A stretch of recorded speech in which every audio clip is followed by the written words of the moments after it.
এই সময় আপনাদের আম এবং লিচু গাছে প্রচুর পরিমাণে গুটি দেখা যায়, কিন্তু সঠিক পরিচর্যার অভাবে অনেক সময় গুটিগুলো ঝরে যায়। এই যে এই গাছটিতে দেখুন, অনেক মুকুল আসছিল কিন্তু গুটিগুলো সব ঝরে গেছে।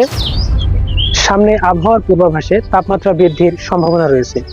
এই অবস্থায় ফল চাষীদের জন্য একটি কমন সমস্যা হচ্ছে ফলের ঝরে পড়া।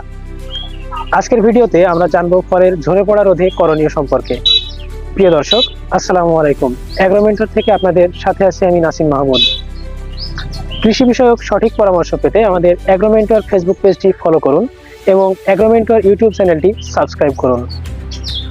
প্রথমত, ফল ঝরে পড়া রোধে 7 থেকে 10 দিন পর পর মাটি ভিজিয়ে হালকা সেচ প্রদান করুন, কারণ মাটিতে রসের অভাব হলে ফল প্রচুর পরিমাণে ঝরে যায়।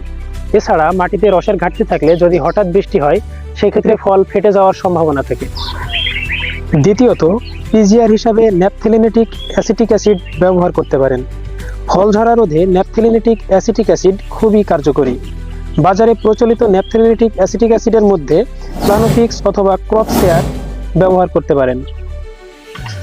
অবশ্যই মনে রাখবেন, পিজিআর দুপুরে বা তীব্র গরমে স্প্রে করবেন না, এতে ফল ঝরে পড়ার সম্ভাবনা বেশি থাকে। একাধিক পিজিআর একসঙ্গে মিশিয়ে অথবা ছত্রাকনাশক বা কীটনাশকের সঙ্গে মিশিয়ে পিজিআর স্প্রে করবেন না। গাছে পোকার আক্রমণ দেখা দিলে ফলের ঝরে পড়া বৃদ্ধি পায়। গাছে পোকা আক্রমণ করলে আপনারা ইমিডাক্লোপিড গ্রুপের ইমিটাফ অথবা ইম্পেল 0.5 মিলি প্রতি লিটারে অথবা অ্যাসিটামিপ্রিড গ্রুপের তুন্দ্রা 0.5 মিলি প্রতি লিটারে মিশিয়ে স্প্রে করুন। এই সময় অতিরিক্ত নাইট্রোজেনযুক্ত সার বা ইউরিয়া ব্যবহার করবেন না। প্রয়োজনে পটাশ এবং বোরন ব্যবহার করতে পারেন।